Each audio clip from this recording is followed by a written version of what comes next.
We all know SpongeBob. I mean, who doesn't? Although, for such a beloved comedy series, it can get really messed up at times, with certain episodes that can really get under the viewer's skin. Whether it's through some disturbing visuals or grim subject matters, these episodes can give its audience a sense of pure dread and make them feel uncomfortable. And when an episode of SpongeBob can deliver a unique experience by taking on a different, darker tone compared to the usually fun and upbeat fare we're accustomed to, while still maintaining the spirit of the series, it can be an exciting watch. That is, unless of course it's poorly executed, and makes the audience uncomfortable for the wrong reasons, then it can be a major blow to the show's reputation. Regardless, since it's October, the spooky season, this is a perfect opportunity to dive into some of the grimmer episodes of the series that are far more in tune with the spirit of Halloween. But before we get to them, I just gotta give a few disclaimers. Firstly, an episode's placement on this list isn't an indication of its quality. This is based off solely on the disturbing nature of each individual episode, which applies to both the good and the bad. Also, I like to give a warning that in this video, we'll be discussing some subject matters that some may find disturbing, and viewer discretion is advised. Anyway, with all that out of the way, it is time to count down the top 10 most disturbing episodes of SpongeBob SquarePants. Number 10.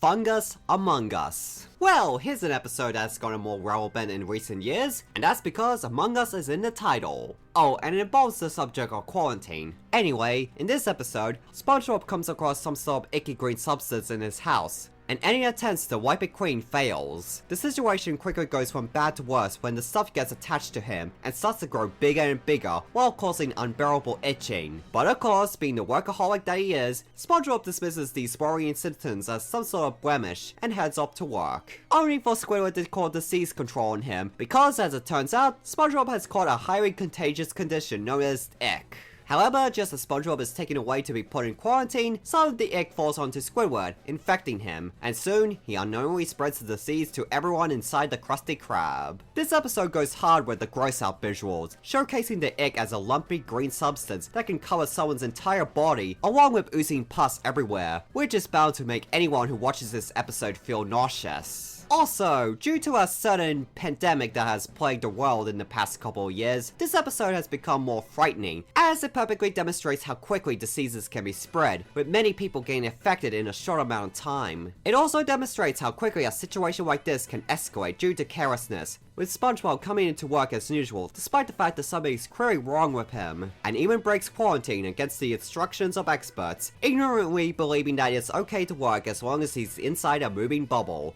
which of course just ends up making a bad situation worse. Did I forget to mention how topical this episode is? Thankfully, it turns out that SpongeBob's pet snail Gary is able to consume the ick, and thus is able to clear the disease from everyone. All in all, Fungus Among Us is disturbing, not just for its gross visuals, but also for how it portrays contagious diseases. And the number 9 most disturbing episode of SpongeBob SquarePants is Cuddle E Hugs. Now on paper, this seems like a harmless episode with a silly premise. In it, SpongeBob comes across a giant and friendly hamster who goes by the name of, you guessed it, Cuddle E Hugs, who wants nothing more than to be his friend and to be by his side constantly. However, every time SpongeBob introduces his new friend to someone, they can't seem to see him, and start to question his sanity. Well, as it turns out, Cuddle E Hugs isn't real, as he is just a hallucination brought on by SpongeBob eating a rotten Krabby Patty. Again, this is a very familiar story we've seen hundreds of times in several other shows. However, what makes this episode different from the rest is the creepy way the plot is executed. Firstly, there's Cuddle E Hugs' character design. From his large stature, the overly cutesy appearance, and both blank, buggy expressions make him come across as uncanny. The tone of each scene shifts from fun to unnerving every time he appears, as his presence gives up an uncomfortable vibe that'll send shivers down the spines of anyone who watches this episode. But what really sells this as one of the most disturbing episodes of SpongeBob is how Cuddle E Hugs acts. While he may seem innocent and friendly at first glance, he quickly becomes eerie as he constantly demands physical affection, mainly hugs, and if you dare to decline, he will snap and try to force you into hugging him.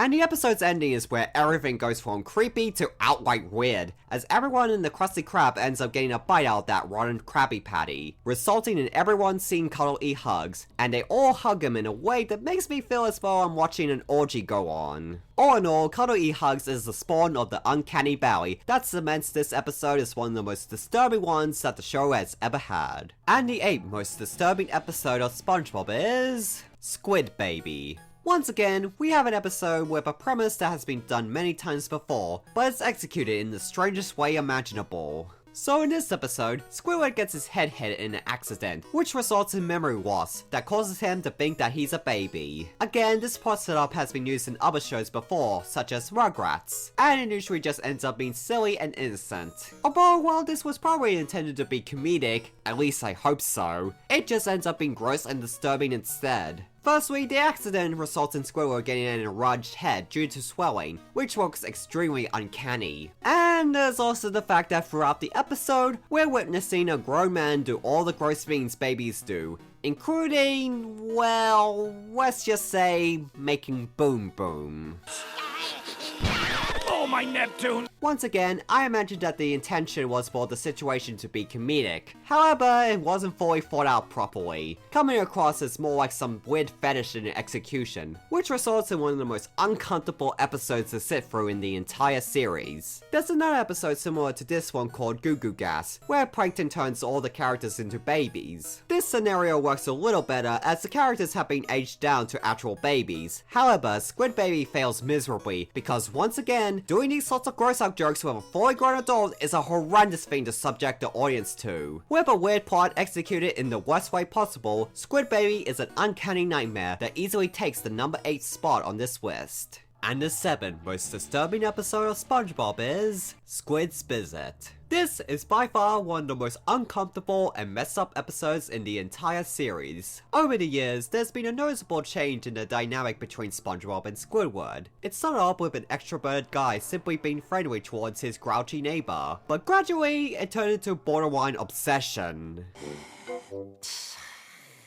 The episode starts off with SpongeBob endlessly begging Squidward to visit him. Geez, aren't we off to a good start? Anyway, after getting some advice from Patrick, SpongeBob takes Squidward's vacuum cleaner, claiming to have borrowed it in order to force him to come over to his house. The episode really starts to get weird once Squidward arrives to SpongeBob's house, as he discovers that it has been renovated to look exactly like the inside of his own home. And SpongeBob doesn't just simply replicate the look of Squidward's place, but had went out of his way to include every little detail. How does he know the exact contents of my medicine cabinet? Dear Neptune, he even got the chip in the paint from when I moved in. At this point, you just had to question SpongeBob's sanity for going to all these ridiculous lengths just to try and get Squidward to visit him. And how does he even know all these minor details anyway? Actually, forget that, as I'm sure the answer will lead me down a rabbit hole that no one should ever look into. This is so far removed from the days where SpongeBob's antics were charming and innocent, as he should be locked up for the creepy behavior he displayed in this episode. The whole atmosphere throughout this episode is unnerving, and as you can imagine, these circumstances disturb Squidward, and the poor guy is basically being held hostage as SpongeBob uses his vacuum cleaner as leverage to get him to stay. Eventually, Squidward retrieves it and escapes from this nightmare, only to find that his house has been burnt to the ground, as he had a casserole in the oven the entire time. And then Squidward has a full-on mental breakdown after SpongeBob offers to let them stay at his house.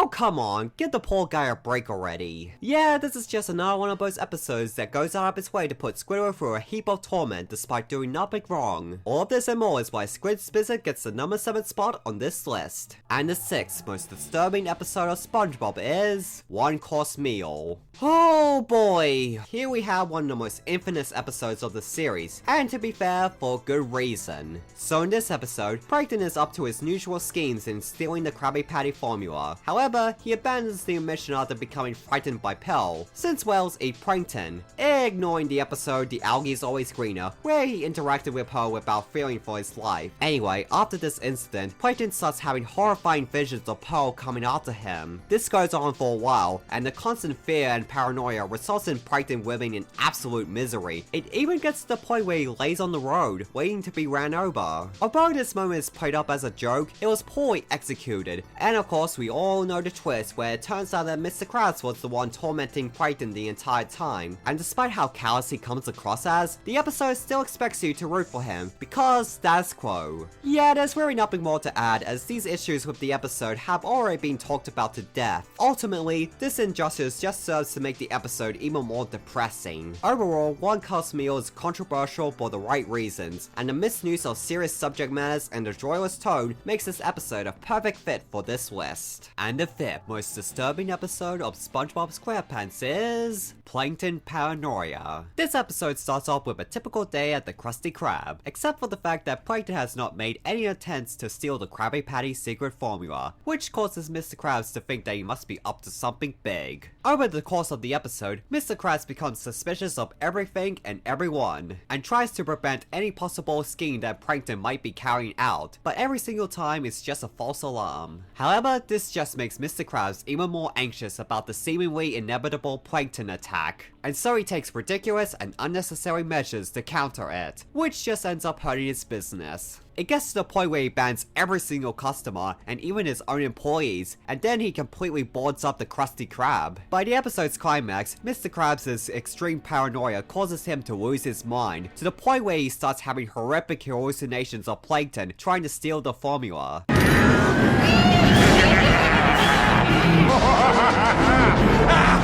These visions are the highlight of the episode, as the animators got really creative with how terrifying and monstrous these forms of Plankton are. Anyway, at the end of the episode, it is revealed that the reason why Plankton hasn't attempted to steal the Krabby Patty formula is because he, along with Mr. Krabs' friends, had put together a party for him to celebrate the anniversary of when he first tried to take the secret formula. But then Mr. Krabs repays this kind deed by blowing up the chum bucket, which ruins what could have been a wholesome ending. Hey, I never said this was a particularly good episode. All in all, Plankton Paranoia makes this list not just for the nightmarish visuals in the climax, but it also showcases the dangers of letting paranoia consume you. And going insane over the fear of something that ultimately doesn't happen is truly a scary prospect. And the fourth most disturbing episode of SpongeBob SquarePants is Krabby Patty Creature Feature. Now here we have an episode that's just a straight up horror movie. It all starts off with some snobby social media influencers at the Krusty Krab complaining about how boring the same old Krabby Patties are, and they express their desire for something new. So Mr. Krabs hires Sandy to use science to create an all new Krabby Patty, and the result is a special one that's orange, grows, and floats. This unique version of the Krabby Patty quickly becomes a hit with everyone at the Krusty Krab except for SpongeBob, only for a devastating side effect to come from consuming them, that being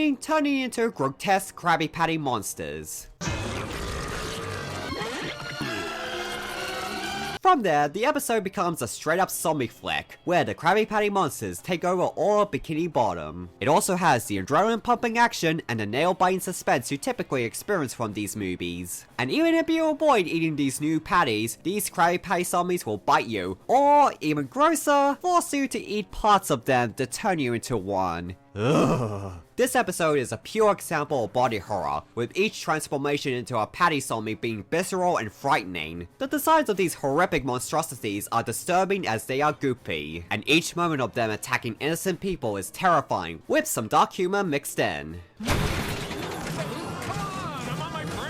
Anyway, soon SpongeBob is left as the sole survivor of this pandemic, as he takes refuge in the chum bucket. But it's all in vain, as the patty zombies break their way in and come after him. However, while trying to escape, SpongeBob accidentally spills some of Plankton's chum, and when the zombies swallow it, the awful taste causes them to throw up the new Krabby Patties, which turns them back to normal. And so SpongeBob gets them all to eat the chum, and cures everyone, thus saving the day, which caps off this nightmarish experience of an episode. And the third most disturbing episode of SpongeBob is Planet of the Jellyfish. Now, this is definitely one of the most creepy and unnerving episodes of the series. Based off the movie Invasion of the Body Snatchers, the plot to this episode is that an alien creature has come to Bikini Bottom, and it starts kidnapping its citizens and replaces them with lifeless clones. This episode succeeds in creating a disturbing tone with its daunting atmosphere, as the threat is silent yet powerful, as in no time, everyone in town has succumbed to these monsters, and there's almost no way to hide from them. And once they find out that you're not one of them, they'll quickly get you.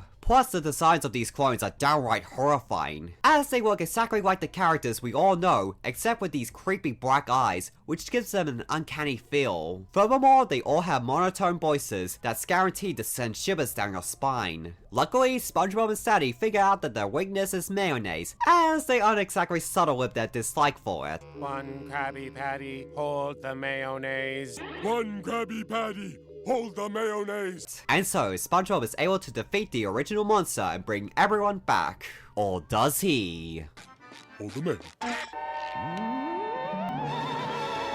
All in all, Planet of the Jellyfish is a prime example of delivering subtle scares through minimalistic visuals and music, which succeeds in making this episode just as terrifying as the other horror-themed episodes that are far flashier with their scary visuals, if not more. And the number 2 most disturbing episode of SpongeBob is I Was a Teenage Gary. And we finally have an episode from the classic era of SpongeBob on the list. And believe me when I say it definitely earns its spot. So in this episode, Squidward agrees to work out the Gary for the weekend, but it's just so he can enjoy some time without SpongeBob. But he ends up forgetting to feed Gary, resulting in him getting sick, and so he calls a vet to come over. But apparently, the professional vet is too squeamish to give Gary an injection. Huh, that doesn't make much sense. Anyway, Squidward ends up having to do the injection, but accidentally pokes SpongeBob with the needle, injecting him with a substance known as snail plasma. But the good news is that it turns out Gary got better just from drinking some water. Okay, how did the professional vet not figure this out? Hey, wait a minute, aren't you actually that fish doctor, not a vet? Okay buddy, what is your deal? Oh, never mind, the important thing is that Gary is okay and everything is back to normal. That is until something odd starts happening to SpongeBob. It begins with small, odd little things, such as him eating stale food, but soon things escalate in the most terrifying way possible as SpongeBob starts transforming into an actual snail. This sequence alone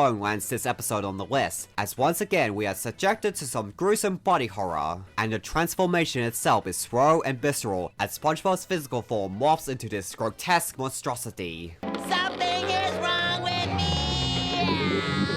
In the episode's climax, SpongeBob comes over to Squidward's house as a snail, and horrified by his appearance, Squidward runs away from him, only to accidentally get jabbed by the same needle containing the snail plasma. And so now, both SpongeBob and Squidward have been turned into snails. Meow meow meow meow meow.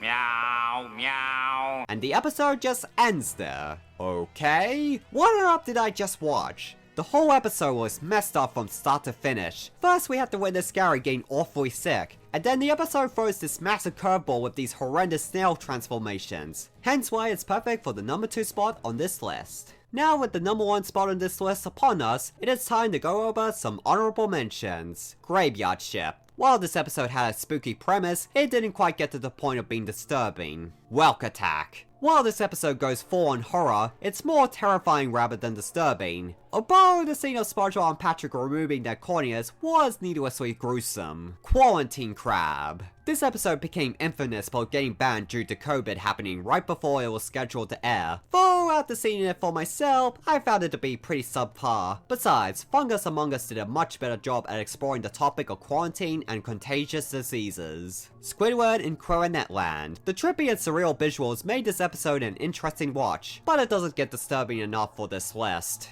And now, it is time to get to the number 1 spot of this list. And the number 1 most disturbing episode of SpongeBob SquarePants is... Nasty Patty. Now this episode is definitely the most disturbing of the series, no contest. Which is interesting because there aren't any shocking imagery or outwardly horrifying sequences. Instead, it's the premise alone that makes your skin crawl. Which is truly an impressive feat. So in this episode, the Krusty Krab receives a visit from a help inspector. However, after a news report about a fake help inspector trying to get free food from restaurants, Mr. Krabs believes the one currently at his restaurant is the imposter. And so he and SpongeBob serve him a gross Krabby Patty on purpose as payback. However, after a follow-up news report that reveals that the fake help inspector has been arrested, they realize that the one of the Krusty Krab is legitimate, only to find him unconscious on the ground, supposedly poisoned by the Nasty Patty. And so, believing that they had just committed a murder, Mr. Krabs and SpongeBob try to hide the body and attempt to cover the whole thing up. Now, while the audience is shown that the help inspector isn't actually dead, as he was just knocked out in an accident unrelated to the patty, so the episode doesn't become too gruesome. However, Mr. Krabs and SpongeBob SpongeBob genuinely think that they had killed him, which is an incredibly dark situation for the two of them to be in, and the implications get even more disturbing as they try to get rid of the body. Even the jokes from this point get more morbid than what we're used to seeing from this series.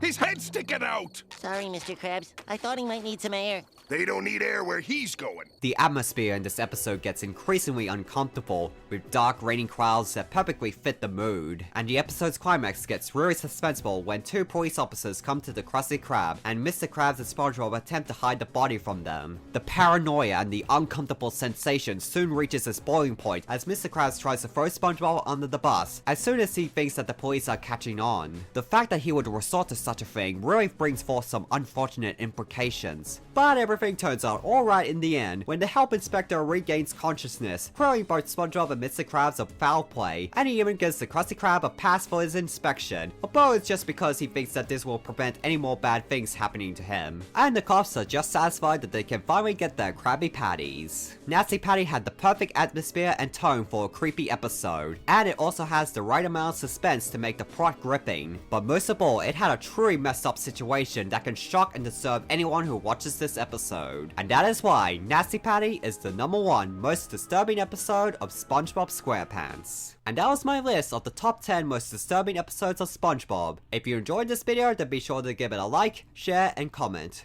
Also, subscribe to my channel and hit the bell for notifications. Also, if you're interested in supporting my channel, then head over to my Patreon. Well, I got nothing else to say for now, so happy Halloween!